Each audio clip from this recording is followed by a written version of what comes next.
నందమూరి బాలకృష్ణ నిన్నటి నుంచి కూడా ఇది హాట్ టాపిక్ అయిపోయింది. అయితే జగన్మోహన్ రెడ్డికి సంబంధించి సైకో అన్నందుకు, అలాగే అసెంబ్లీకి ఆయన తాగి వచ్చారు, బ్రీత్ అనలైజర్ పెట్టాల్సిందే అని చెప్పి వైసీపీకి సంబంధించిన మంత్రులు, కొంతమంది ఎక్స్ మినిస్టర్స్ కొంతమంది మాట్లాడడం కూడా జరిగింది.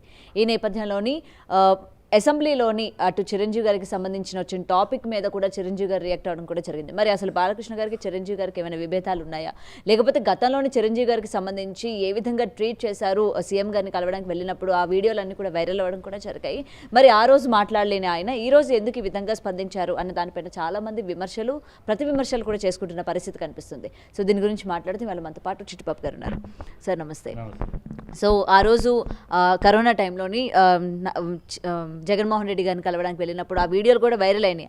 సరిగ్గా మమ్మల్ని ఆహ్వానించలేదనో, లేకపోతే చిరంజీవి గారు నమస్కారం పెడితే తిరిగి నమస్కారం పెట్టలేదనో, మరి ఆ రోజు ఆయన మాట్లాడలా. అదే విషయానికి సంబంధించి నేను అసెంబ్లీలో కూడా అంటే సరిగ్గా ట్రీట్ చేయలేదు, అప్పుడున్న సినిమా ఇండస్ట్రీకి సరిగ్గా అప్పుడు ప్రభుత్వం ట్రీట్ చేయలేదు, అండ్ నా నేమ్ కూడా 9వ వరుసలో పెట్టడం జరిగింది అని చెప్పి ఇక్కడ పొరపాటు మధ్య మీరు నాకు అర్థం కాని ఏమి జర్నలిజం చేస్తున్నారో మీ ఆంధ్ర రాష్ట్రంలో నాకు అర్థం కావట్లేదు. ఇప్పుడు నిన్న జరిగిన దాంట్లో అసలు సమస్య ఏంటి? ఏ సమస్య? బాలయ్య బాబు పేరుని 9వ పేరుగా పెట్టాడు. ఎవరు పెట్టారు? కూటమి ప్రభుత్వం పెట్టింది, జగన్ కాదు. కూటమి అదే నిన్న అసెంబ్లీలో అడిగాడు, పెట్టేది దుర్గేష్ని కూడా అడిగాను ఎవడు నా పేరు పెట్టిందని. ఇప్పుడు మొన్న ఎఫ్డీసీ లిస్ట్ వేశారు. ఎఫ్డీసీ లిస్టులో బాలయ్య పేరు 9వ పేరుగా పెట్టాడు. ఎవడో ఆ పెట్టింది సన్నాస్ ఎవడో తెలియదు. అది అడిగాడు నన్ను. అది అదే మరి అదే అందుకనే అడిగాడు. బాలయ్య అడిగాడు, బాలయ్యనే అడిగాడు కదమ్మా. ఎందుకు అవసరం? బాలయ్య చెప్పాలి కదా సమాధానం, ఎందుకు జరిగింది అది. బాలయ్య అడిగాడు కదా, నేను అడగటం నువ్వు అడగటం కాదు కదా. బాలయ్య అసెంబ్లీలో అడిగాడు, ఎవడాడు నా పేరు నాన్ సెన్స్ అని చెప్పి అన్నాడు కదా, ఓపెన్గా అన్నాడు. దుర్గేష్ని అడిగాను కూడా, నా పేరు ఎవడేసాడు అట్లా 9 కానీ నా గౌరవం లేదా మర్యాద లేదా అని అడిగాను, ఇంకా సమాధానం చెప్పలేదు అని కూడా అన్నాడు. ఇంకా దానికి జగన్కి సంబంధం ఏంటి? మీ కూటమి ప్రభుత్వం మీ బాలయ్యని అవమానిస్తే దానికి మీరు బాలయ్య నిలదీస్తే మిమ్మల్ని, దానికి సమాధానం చెప్పుకోలేక దాన్ని డైవర్ట్ చేయడానికి బాలయ్య చిరంజీవి బాలయ్య ఏమన్నాడు? చిరంజీవిని ఏమన్నా, చిరంజీవి బాలయ్యని ఏమన్నా. అతను ఎవడో కామిని అని అనవసరంగా లేనిపోయి ఏదో మెహర్బానీ కోసమని మెప్పు పొందటం కోసం జగన్ తిడితే మనకు కూడా మెప్పు పొందుతాము, మనకి మంత్రి పదవి వస్తుందేమో అని ఆయన తొందరపడి ఒక అబద్ధాన్ని మాట్లాడాడు. జరగని దాన్ని జరిగినట్టు చెప్పాడు.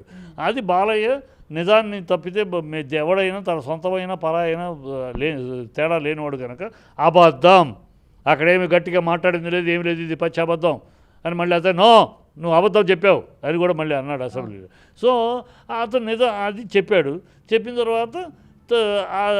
తర్వాత విషయం తన 9వ పేరు పెట్టింది ఎవడాడు. సో క్లారిఫికేషన్ ఇవ్వడానికి లేచాను అన్నాడు, కూర్చున్నాడు. చిరంజీవి ఎందుకు లెటర్ రాశాడు? ఆయన ఒక రెస్పాన్సిబుల్గా ఒక పొజిషన్లో ఉన్నాడు. తన గురించి అసెంబ్లీలో చర్చ జరిగింది. అసెంబ్లీలో ఒక ఎమ్మెల్యే, బీజేపీ ఎమ్మెల్యే ఒకటి మాట్లాడితే అది తప్పు అని చెప్పి చిరంజీవి బాలయ్య మాట్లాడుతూ 2 చోట్ల చిరంజీవి పేరు ఉటంకరించబడింది. సో తను బయట ఎక్కడైనా అయితే తను ఓ ప్రెస్ మీట్లు చెప్పి మాట్లాడేది. అసెంబ్లీలో కనుక అసెంబ్లీలో జరిగితే తన అసెంబ్లీకి వచ్చి క్లారిఫికేషన్ ఇవ్వలేడు కనుక అసెంబ్లీకి ఒక లెటర్ రాశాడు, ఇది జరిగింది ఇది అంటే. ఆల్మోస్ట్ ఆల్మోస్ట్ బాలయ్య ఏం చెప్పాడో అదే ఆయనే చెప్పాడు. బాలయ్య ఏం చెప్పాడు? నేను అడిగాను, 1 to 1 కూర్చుదామన్నారు, 1 to 1 వెళ్ళాను, చాలా గౌరవించాను, చాలా మర్యాద చేశారు. ఆ తర్వాత 2 రోజుల తర్వాత మినిస్టర్ ఫోన్ వాళ్ళ ఆఫీస్ నుంచి ఫోన్ వచ్చింది, ఇలాగూ సీఎంని కలవడానికి రండి అన్నారు. మేము అడిగాం అప్పుడు సీఎంని కలవాలంటే రండి అన్నారు. 5 అన్నారు, కాదు 10 మంది వస్తామన్నాం, ఓకే రండి అన్నారు.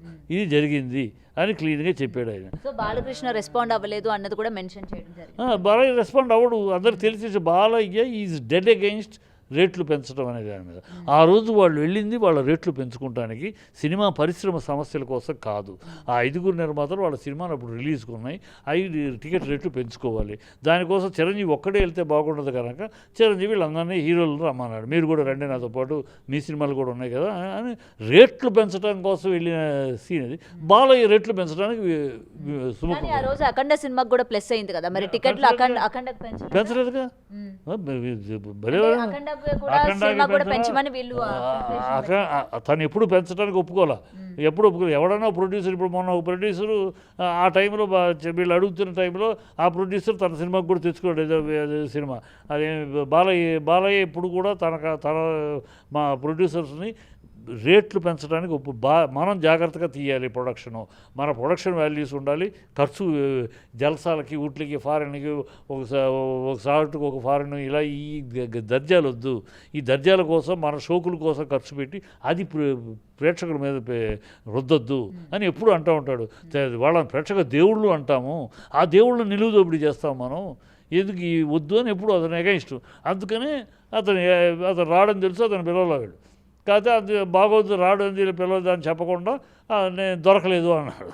అంతే తప్పితే అది రాడు అతను. ఎందుకు ఇంకో విషయం అయితే వస్తాడు. సమస్య ఏ విషయం అది చాలాసార్లు చెప్పాడు. ఇండస్ట్రీకి సంబంధించిన సమస్య వస్తా, ఈ రేట్లు పెంచడం అనే దౌర్భాగ్యానికి నేను రాను, ఈ అడుక్కు తినే కార్యక్రమాన్ని నేను ఒప్పుకోను, ఇది తప్పు, ప్రేక్షకుల్ని దోచుకుంటామే, ఇది అతని ఉద్దేశం. అది మాలాంటి వాళ్ళు అదే చెప్తున్నాం కదా. బ్లాక్లో టికెట్ అమ్మితే పోలీసులు పట్టుకుంటాడు, మీరు బెనిఫిట్ షోలు వేసి అమ్ముకోండి, టికెట్ని 500కి 1000కి అమ్ముకోండి, ఇది లైసెన్స్ ఇవ్వటమే కదా బ్లాక్లో అమ్ముకోవడానికి. ఇదేమి దౌర్భాగ్యం, రేట్లు పెంచాం, ఖర్చు పెట్టామంటే ఎవరి కోసం ఖర్చు పెట్టారు? గతంలో నేను ఖర్చు పెట్టలేదు, ఎందుకు ఖర్చు పెట్టలేదు? అప్పుడు నా వ్యాపారం ఇంతే, నా వ్యాపారం 50 లక్షలు వ్యాపారం అయితే గొప్ప, అందుకని నేను 30-40లో చేసేవాడిని. తర్వాత ₹1 కోటి వచ్చింది వ్యాపారం, 80, 75, 80కి చేసేవాడిని. ఇవాళ 500 కోట్లు సింపుల్ అయిపోయింది, సో 200 కోట్లు చేస్తారంట. నాకు వ్యాపారం పెరిగింది, నా మార్కెట్ పెరిగింది. గతంలో ఆంధ్ర దాటితే నా సినిమాలు లేవు, ఇవాళ గుజరాత్ ఏంటి, బీహార్ ఏంటి, కేరళ ఏంటి, ఢిల్లీ ఏంటి, పంజాబ్, అన్ని చోట్ల ఆడుతున్నాయి మన సినిమా, తెలుగు సినిమాలు. సో ఆ మార్కెట్ పెరిగింది కనుక మనం ఖర్చు పెడుతున్నాం. ఎవరైనా ఉద్ధరించడానికి ఖర్చు పెడతాం, ప్రేక్షకులు ఉద్ధరించడానికి కనుపడలేదే. మనం ఖర్చు పెట్టేది మన డబ్బులు వస్తాయి కనుక. డబ్బులు రాకపోతే క్వాలిటీ కోసం అని ఖర్చు పెడతారా? ఇండస్ట్రీలో చూడలేదు చరిత్ర, ఎవరికి కహానీలు చెప్తారు? మేము నాకు నష్టపోయినా పర్వాలేదు, వ్యాపారం అవ్వకపోయినా పర్వాలేదు, క్వాలిటీ కోసం మేము హాలీవుడ్ నుంచి చేస్తాం, సచ్చినా చేయరు. ఒక ఎక్స్ట్రా జూనియర్ ఆర్టిస్ట్కి ఒకరోజు ఎక్స్ట్రా అంటే అమ్మో ఇంత బిల్ అయిపోద్ది అంటారు. బడ్జెట్ ఉంది కనుక, ఆదాయం ఉంది కనుక ఖర్చు పెడతారు. ఈ డ్రామాలు ఎందుకు? ఇది మా లాంటి వాళ్ళు ఎప్పటి నుంచో ఖండిస్తున్నాం. ఈ అడుక్కు తింటారు వద్దు ప్రభుత్వం దగ్గరికి వెళ్ళామంటే మొత్తం టోటల్గా ఇండస్ట్రీకి కావాల్సిన మంచి అడుగుదాం. అంతేగాని నా సినిమాకి డబ్బులు ఖర్చు పెట్టాడికి ఎక్కువ పెడితే డబ్బులు తక్కువ ఖర్చు పెట్టి సినిమా తీసినట్టు తగ్గిస్తారా? ఈ పిచ్చి పనులు చేస్తారు. అది బాలయ్య ఎప్పుడు దానికి వ్యతిరేకం కనుక బాలయ్య వెళ్ళా. అంతే. ఇవాళ అసలు విషయం మన డ్రైవర్ చేస్తున్నారు ఈ కూటమి మీడియా. మీరు ఆ ట్రాప్లో పడద్దు. కూటమి మీడియా డైవర్షన్ ఎందుకు చేస్తుంది? బాలయ్య నిలదీసిన ప్రశ్నకి సమాధానం లేదు వాళ్ళ దగ్గర, అది చెప్పాలి. అది చెప్పలేక ఇది ఇట్లా డైవర్ట్ చేస్తే బాలయ్య ఫ్యాన్స్, చిరంజీవి ఫ్యాన్స్ కొట్టుకుంటారు, తిట్టుకుంటారు, గొడవ అయిపోతూ ఉంటుంది. అది వీళ్ళు నైస్గా జారుకోవచ్చు ఈ ఇష్యూని. అది ఆ ట్రాప్లో పడద్దు. ఇది బాలయ్య ఏమైనా చిరంజీవిని అనలేదు, చిరంజీవి అని బాలయ్యని అనలేదు, క్లారిఫికేషన్స్ అంతే. అతను అన్నదాన్ని అబద్ధమని ఓపెన్ బ్లాస్ట్ వచ్చేసాడు. ఈయన రెస్పాన్సిబుల్గా నన్ను గురించి మాట వచ్చింది కనుక నేను క్లారిటీ ఇచ్చాడు. ఇక్కడ ఎవరు ఒకరినొకరు నిందించలేదు. మీరు అందుకని చిరంజీవి ఫ్యాన్స్కి, బాలయ్య ఫ్యాన్స్కి మిమ్మల్ని రెచ్చగొట్టి మీరు పోట్లాడుకునేట్టు చేస్తారు. పోట్లాడాల్సింది మీరు కాదు. బాలకృష్ణ గారిని కార్నర్ చేస్తున్నారా కూటమి ప్రభుత్వం? ఎస్, నాకు అదే అనుమానం. అయిపోయింది. నందమూరి బ్లడ్లో ఒక జూనియర్ ఎన్టీఆర్ని పక్కకు పెట్టేయగలిగాం. జూనియర్ ఎన్టీఆర్ నాకు రాజకీయాలు వద్దని వెళ్ళిపోతున్నాడు. సో ఎలా చేయగలిగా, అతను అవమానం చేయగలిగాం. ఇప్పుడు నెక్స్ట్ నందమూరి బ్లడ్ ఉన్నది బాలయ్య. సో నందమూరి బ్లడ్తో తయారైన పార్టీ ఇది. మళ్ళీ ఎక్కడ నందమూరి బ్లడ్కి అంకితం అవుతుంది, వెళ్ళిపోతుంది ఈ పార్టీ. నారా తెలుగుదేశంగా మలుచుకున్నాం. నందమూరి తెలుగుదేశం, నారా తెలుగుదేశం చేసుకున్నాం. కంటిన్యూషన్ నెక్స్ట్ నారా లోకేష్కి వెళ్ళాలి, ఆ తర్వాత నారా లోకేష్ కొడుకుకి వెళ్ళాలి. ఇది నారా తెలుగుదేశంగా చిరస్థాయిగా ఉండాలంటే నందమూరి బ్లడ్ను దూరం చేయాలి. నందమూరి బ్లడ్ని ఎవరయ్యా ఫార్మేటల్గా నందమూరి బ్లడ్లో పోటీకి ఉండగలిగిన వాళ్ళు ప్రజల్లో మనసులో Balakrishna, junior NTR. So junior ఎన్టీఆర్ని పక్కన పెట్టేసాం. బాలకృష్ణ కూడా పక్కన పెట్టగలిగితే లైన్ క్లియర్. బాలకృష్ణ కూడా పక్కన పెడితే అది అందుకని బాలకృష్ణ ఇరిటేట్ చేస్తే, బాలకృష్ణ ఇలా అవమానిస్తే, బాలకృష్ణ సై ఈ రాజకీయాలు ఇది పదవద్దు తూనా బుడ్డని ఎమ్మెల్యే పదవిని కూడా చిచ్చి పారేసి రాగలడు. అలా రెచ్చగొట్టాలని చూస్తున్నారు. ఇది ఒక విషపు కుట్రలో భాగం. ఎమోషనల్ గా చెప్పారా లేకపోతే తాగి మాట్లాడారా? ఎమోషనల్ అయి మాట్లాడారు. ఎవడ సన్నాసి తాగింది చెప్పినవాడు ఏమైనా గ్లాసులో పోసి ఇచ్చాడా? మాట్లాడిన ఏదో ఎవడో బుద్ధి లేని మాటలు తాగేసి మాట్లాడే. ఒక శాసనసభ్యుడికి అసెంబ్లీకి తాగి రాకూడదు అన్న విషయం తెలియకుండా ఉంటుంది. అదే అసలు తాగాడని మాట్లాడిన ఎదవెవడు? వీడి గ్లాసులో పోసి ఇచ్చాడు ఈ ముండమోపేమన్నా? చెప్పినారు కదా బయట, వాళ్ళ తప్పు, బుద్ధి తక్కువ మాటలయ్యి. తాగి మాట్లాడే వీళ్ళు ఏమైనా పోసి ఇచ్చారా గ్లాసులో? వీళ్ళు పక్కన పోసి ఇచ్చారా? పిచ్చి మాటలు, పిచ్చి వాగుళ్ళు. అతను మాట్లాడిన దానికి అనవసరం మీడియా డైవర్ట్ చేస్తానికి వస్తే వాళ్ళ మీడియా, కూటమి మీడియా డైవర్ట్ చేస్తుంది దాన్ని మనం కూడా దాన్ని అసలు పాయింట్ని అడగకుండా, బాలయ్యకి ఇంత అవమానం జరిగితే దాన్ని ప్రశ్నించకుండా, దానికి ఆన్సర్ రాబట్టకుండా, మధ్యస్థిమితం లేదు, ఏదేదో మాట్లాడుతున్నాడు, సర్టిఫికేట్లు ఉన్నాయి, తన పిచ్చోడు అన్నట్టు కూడా అలా అయితే వీళ్ళందరూ పిచ్చోళ్ళే. పవన్ కళ్యాణ్ మా ఇంట్లో ఎప్పుడు ఇది ఉంటుంది, బైబిల్ చదువుతారు, నాకు ఒళ్ళు బాగాలేకపోతే జీసస్కి ప్రే చేశారు, నా కొడుకు ఒళ్ళు బాగాలేకపోతే నేను మేరీ మాతకు ప్రే చేశాను, మా ఇంట్లో మా నాన్న సిగరెట్ దీపాలు అడ్డించుకునేవాడు అని అంటున్నాడు. ఇవాళేమో మా ఇంట్లో ఎప్పుడు బైబిల్ ఉండేది, మా ఇంట్లో ఎప్పుడు రామాయణ పఠనం ఉండేది, రామాని పూజ చేసేవాళ్ళం, నేను సనాతని ఇప్పుడు అంటున్నాడు. వీళ్ళు ఏమనాలి? మెంటలు అనాలి, ఏమనాలి వీళ్ళని? చంద్రబాబు ఎన్ని మాటలు, ఎన్ని కుప్పిగంతులు వేస్తున్నాడు, ఎన్ని రకాల వేషాలు వేస్తున్నాడు. వీళ్ళని మెంటలు అనాలి, ఏమనాలి? పూటకొక మాట మాట్లాడే వాళ్ళని, నిలకడ లేకుండా చెప్పిన మాటని నెరవేర్చకుండా దానికి ఇంకో డ్రామా ఆడేవాళ్ళని ఏమనాలి? వీళ్ళకన్నా మెంటలు. మరి ఆయన పిచ్చివాడు, ఆయన మతిస్థిమితం లేకుండా మాట్లాడుతున్నాడు అనేది వైసీపీ వాళ్ళు కదా. మరి వైసీపీ వాళ్ళకి బుద్ధి ఉండాలన్నా ఎవరైనా, నేను వైసీపీ వాళ్ళు ఇంకోళ్ళు కాదు, ఎవరైనా బుద్ధి లేని మాటలు ఇవి. వీళ్ళందరూ మరి బుద్ధిని మాట్లాడుతున్నారా?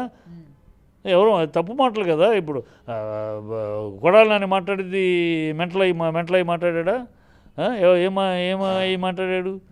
మెంటలై మాట్లాడా?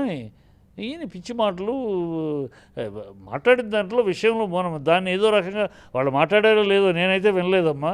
నువ్వు అంటున్నావు వాళ్ళు మాట్లాడారని. ఎక్కడ ఎందుకంటే నిన్న ప్రెస్ మీట్ పెట్టి మాట్లాడారు, ఆయన మతిస్థిమితం సరిగా లేదు, సర్టిఫికేట్లు కూడా ఇచ్చింది, ఇప్పుడు కరెక్ట్ అని తెలుస్తోంది. ఎవరు? మార్గాని భరత్ కావచ్చు, లేకపోతే పేరుని నాని కావచ్చు. వాళ్ళిద్దరు మాట్లాడాలి నాకు తెలిసి. వీళ్ళు ప్రెస్ మీట్లో వాళ్ళు ఈ విషయం మాట్లాడాలి. వాళ్ళు మాట్లాడేది వేరు, బయటికి వచ్చింది, బయట దాన్ని తిప్పింది వేరు. వాళ్ళు ఏమైంది మెంటల్ అని మాట్లాడాలి. ఎందుకు మాట్లాడతారో వాళ్ళు అవసరం లేని సందర్భం అది. వాళ్ళు అది మాట్లాడాలి. వాళ్ళు అతను మాట్లాడింది గట్టిగా వాళ్ళకి అడ్వాంటేజ్ ఇస్తే బాలయ్య మాట్లాడింది వైఎస్ఆర్సీపీకి అడ్వాంటేజ్. వాళ్ళు మాట్లాడింది అన్యాయం చేశారనేది. ఇప్పుడు చిరంజీవికి అవమానం చేశారని మాట్లాడుతున్నారు కదా, ఇవాళ బాలయ్యని మీరే అవమానం చేశారు కదా, మీ కూటమే ఉండి. అప్పుడైనా వేరే వాళ్ళు చిరంజీవి సంబంధం లేని పార్టీ చేశారనుకుందాం మీరు అన్నట్టయితే. మరి ఇక్కడ మీ కూటమే కదా, మీ కూటమి ఉండి మీ బాలయ్యని ఎందుకు అవమానిస్తున్నారు? బాలయ్య చిరంజీవితో సమానమైన హీరో కదా, ఇద్దరు ఒకే రేంజ్ హీరోలు. ఇంకా బాలయ్య సీనియర్ కదా, పద్మభూషణం, అతను పద్మభూషణం. ఎలా అవమానిస్తున్నారు? అది చెప్పాలి కదా సమాధానం. అది వాళ్ళు అది ఆలోచించకుండా పిచ్చిగా మాట అది ఏదో పుట్టిస్తారులే. మాకు కూటమి ఏంటంటే వాళ్ళిద్దరి మధ్య గొడవలు లేవమ్మా. గొడవలు ఉన్నట్టు సృష్టించడం. ఎందుకంటే ఈ బాలయ్య అన్న క్లెయిమ్ చేసింది, బాలయ్య ఛాలెంజ్ చేశాడు, ఎవడాడు అని అడిగాడే. ఆ ఎవడు నాన్ సెన్స్ అని అన్నాడే. ఆ సన్నాసి ఎవడు దుర్గేష్ని కూడా అడిగాను, సమాధానం రాలేదు నాకు, ఐ విల్ సీ అన్నాడు. అది దానికి సమాధానం రావాలి. దాన్ని రాకుండా ఉండటం కోసం ఈ డ్రామా ఆడుతున్నారు, పుట్టిస్తున్నారు వాళ్ళు. మీరు కూడా ఆ ట్రాప్లో పడి ఆ దోవలో వెళ్ళిపోకండి. మీరు జర్నలిజంగా చేయండి. ఏది అడగాలో అది అడగండి. ఎవరు తప్పైనా పర్వాలేదు. ఇప్పుడు ఇవాళ వాళ్ళు మాట్లాడే తప్పు 100% బుద్ధి లేని మాటలయ్యి. తాగి మాట్లాడేది ఎవడు మాట్లాడే బుద్ధి లేని మాటలయ్యి. అడిగిన దానికి సమాధానం చెప్పకుండా తాగి మాట్లాడారు, ఇంకో కూర్చుని మాట్లాడారు. మీరు ఎవరు తాగారు మీటర్ పెడితే తెలుస్తుంది. పెడితే అసెంబ్లీలో ఎంతమంది తాగి ఉన్నారో తెలుస్తుంది. ఇలా మాట్లాడేదే మీరు, తాగుబోతులాగా మాట్లాడేదే మీరు. తాగుబోతులాగా మాట్లాడేది ఎవరు? కొడాలని తాగుబోతులాగా మాట్లాడాడు, వంశీ తాగుబోతులాగా మాట్లాడాడు. ఇంకా వాళ్ళు బాలయ్య మాట్లాడారంటే ఎట్లా? బాలయ్య మాట్లాడేటప్పుడు మనం ఒక మాట అనేటప్పుడు మనం ఏంటి అనేది కూడా అనుకోవాలి. ఈ వైసీపీలో అలా ఎవరన్నా మాట్లాడలేదు నాకు తెలిసి పేరునైనా అసలు అలా మాట్లాడదు నాకు తెలిసి. అది ఎవరో ఏదో మాట్లాడితే ఏదో అంటిస్తారులే, క్లిప్పులు కూడా అంటిస్తారు. కానీ ఈ కూటమి ఎన్ని రకాల దౌర్భాగ్యాలు, ఎన్ని రకాల దుర్మార్గాలు, ఎన్ని రకాల అవశేషాలు ఉన్నాయి, అన్నీ ఉన్నాయి కూటమికి.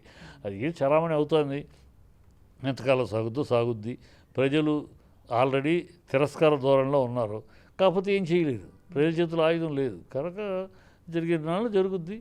ఎప్పుడు లేపుతారు ప్రజలు. For more videos like this, subscribe Big TV channel.